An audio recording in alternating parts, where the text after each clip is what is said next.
Hanggang 31 ka pa, diba? Ito si TTKO. Gano'n po.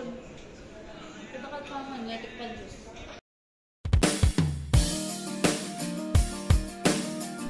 I'm very happy na nakilala ko kayong lahat. Naging wavemates, naging katiit dito, lalo na sa Team Jane. At gusto ko magka-souvenir, magka-remembrance sa inyong lahat. Kaya eto, nagbi-video ako para makita at maalala ko kayo. Kahit man lang sa video na to, pwede nyo rin akong maalala syempre na minsan ay may mami kayong nakasama sa work.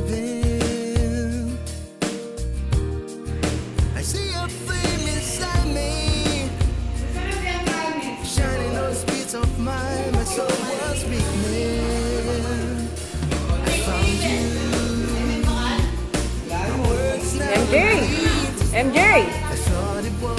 Paburi ka nga inupa mo. Galdago mo pa.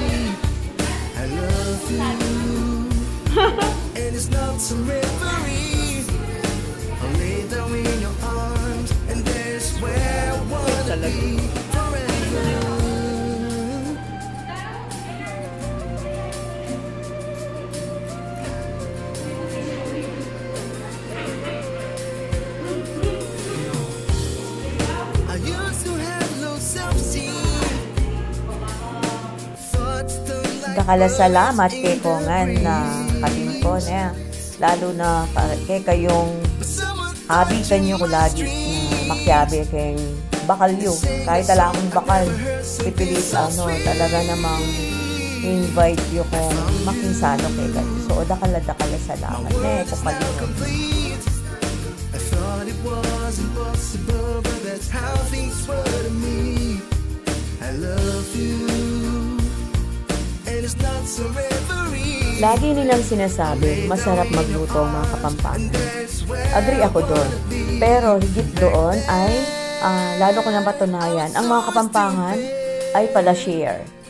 Kung anong pagkain nila, pagkain lang lahat. Ay hindi ka gugutumin kahit wala kang baon. At na-experience ko to. Guys, thank you sa inyong lahat. At may pa-toothbrush bonding pa kami after lunch nitong Jess na to. Be a good girl always, Jess, ha? My word is not complete. I thought it was impossible, but that's how things were to me. I love you.